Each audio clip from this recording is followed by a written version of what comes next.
அந்த தமிழ் மக்களுக்கு அளித்த வாக்குறுதிகள் நாங்கள் மறக்கவில்லை, மறுக்கவும் இல்லை. நிச்சயமாக அவைகளை நடைமுறைப்படுத்துவோம். தமிழ் மக்களுக்கு சொந்தமான காணிகள் படிப்படியாக கூடிய சீக்கிரத்தில் விடுவிக்கப்படும்.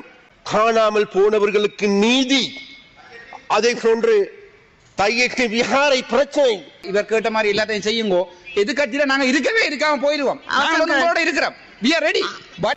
மக்கள் அல்லது எங்களுடைய நாட்டை விட்டு வெளியேறி கொண்டிருக்கும் எங்களுடைய இளைஞர்கள், மாணவர்கள் அனைவரும் நாளைக்கு இந்த நாட்டில் வாழலாம், வாழ முடியும், அவர்கள் வாழ்வதற்கான சூழல் ஒன்று ஏற்பட்டு இருக்கின்றது என்ற நிலைப்பாட்டை உருவாக்க வேண்டும். அந்த நிலைப்பாட்டை உருவாக்குவதற்கான செயல் திட்டங்களையே எங்களுடைய அரசாங்கம் முன்னெடுத்து வருகின்றது. அப்ப ஒட்டுமொத்தத்தில் நான் கௌரவ பிரதி குழுக்கள் தவிசாளர்களே, இன்றைக்கு இல்லாது போயிருக்கின்ற, இழந்திருக்கின்ற தமிழ் மக்களுடைய இருப்பை, தமிழ் மக்களுடைய இருப்பு பாதுகாக்கப்படுமாக இருந்தால் மாத்திரமே, தமிழ் மக்கள் இலங்கையில், யாழ்ப்பாணத்தில் அல்லது வடக்கில் மக்கள் வாழ்ந்தால் மாத்திரமே இன்றைக்கு நாளைக்கு நாங்கள் சுயநிர்ணய உரிமைக்காக போராடுவதா, அல்லது தனிநாட்டுக்காக போராடுவதா, அல்லது எங்களுடைய மனித உரிமைகளை பாதுகாப்பதா, இவைகளுக்கு நிச்சயமாக எங்களுடைய இளைஞர்கள், எங்களுடைய பிள்ளைகள் இந்த பிரதேசத்தில் இருந்தாக வேண்டும். அப்ப முதலாவது சவால் தான் எங்களுக்கு இருந்தது. அப்படியானால் அந்த சவாலை நிறைவேற்றுகின்ற, அவர்கள் இலங்கையில் வாழுகின்ற ஒரு மனநிலையை தோற்றுவிக்க வேண்டும். அதன் அடிப்படையில் கௌரவ பிரதி குழுக்கள் தவிசாளர் அவர்களே, இன்றைக்கு வெளிநாட்டில் வருகின்ற டயஸ்போராக்கள், அண்மையிலும் கூட ஒரு நண்பரை சந்தித்தேன் சுவிஸில் இருந்து. அவர் சுவிஸுக்கு சென்று 23 வருடங்கள் ஆகும். 23 வருடங்களுக்கு பிறகு பல தடவைகள் இலங்கைக்கு வந்திருக்கின்றாராம்.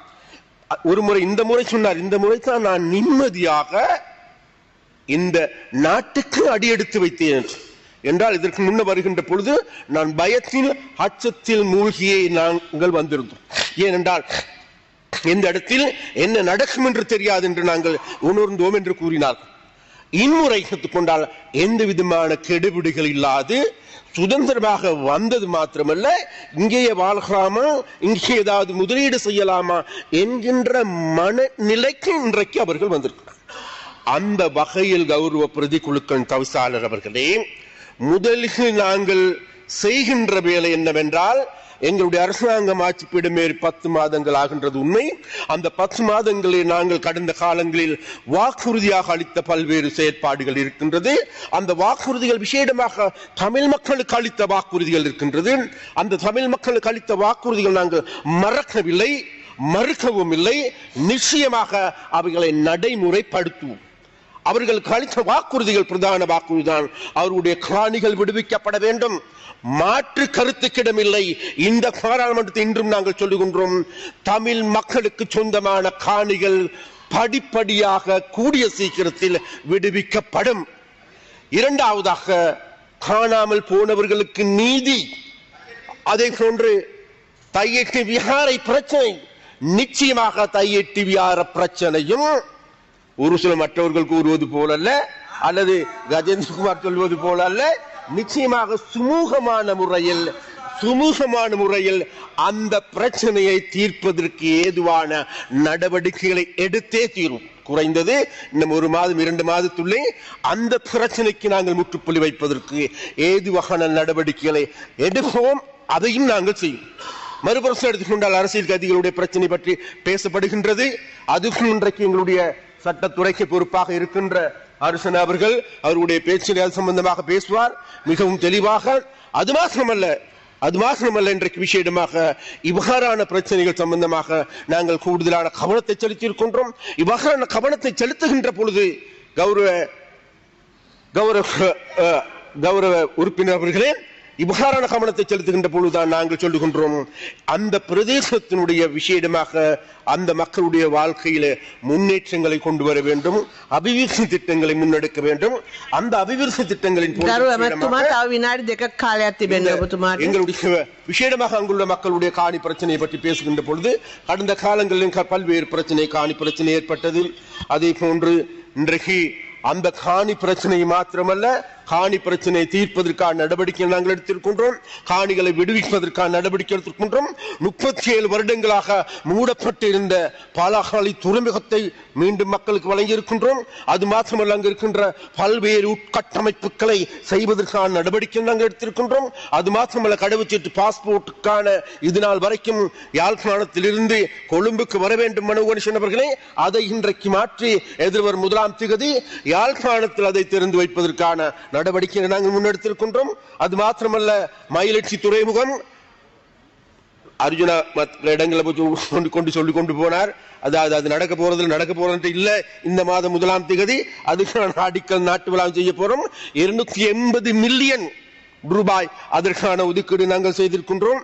அது மாத்திரமல்ல, எங்க உங்களோட குறிக்கட்டுவான் அதைக்கு வேலையை ஆரம்பிக்க போகின்றோம். அது மாத்திரமல்ல இன்றைக்கு எங்களுடைய லைப்ரரி எரித்தார்கள். அன்றைக்கு எரித்தவர்களோடு இன்னைக்கு கரங்கோர்த்து கொண்டு இருக்கின்றீர்கள்.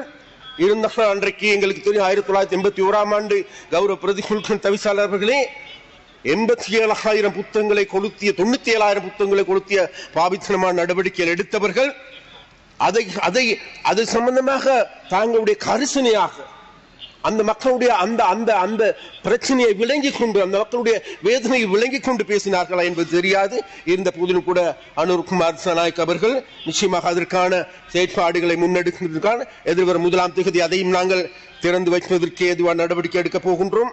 அதே போன்று பலாலி துறைமுகம் இன்றைக்கு நவீன துறைமுகமாக, சர்வதேச துறைமுகமாக மாற்றப்பட போகின்றது. அவ்வாறு நேரம் முடிந்துவிட்டது. அமைச்சர் அவர்களே, மக்கள் நிம்மதியாக சுதந்திரமாக நடமாட முடியும் என்று நாங்கள் நம்புகிறோம். அவ்வாறு மக்கள் சுதந்திரமாக நடமாடக்கூடிய சூழ்நிலை ஏற்பட்டாலே நாட்டில் மனித உரிமை பாதுகாக்கப்படும் என்று, அந்த வகையில் இந்த நாட்டில் இருக்கின்ற மக்கள் மீது, இளைஞர்கள் மீது எந்த ஒரு ஒடுக்குமுறையும் கட்டவிட்டு விடாது. கடந்த காலங்களில் ஒடுக்குமுறைக்கு எதிர்கொண்டவர்கள் கடந்த கால உங்களது உரையை நிறைவு செய்யுங்கள். கடந்த கால சித்திரவதைகளை அனுபவித்தவர்கள் என்ற அடிப்படையில் நிச்சயமாக எதிர்வரும் எங்களுடைய ஆட்சியிலே ஒரு சில சம்பவங்கள் அங்கிங்கு தவறுதலாக இடம்பெறலாம். இருந்த போல அவைகளின் கூட எதிர்வரும் காலங்கள் நிறுத்தி மக்களுக்கு நீதியான ஒரு தேசத்தை, ஒரு நிம்மதியான வாழ்க்கையை, ஒரு அழகான வாழ்க்கையை பெற்றுக் கொடுப்பதற்காக நாங்கள் செயற்படுவோம் என்று கூறிக்கொண்டு விடைபெறுகின்றேன். நன்றி, வணக்கம்.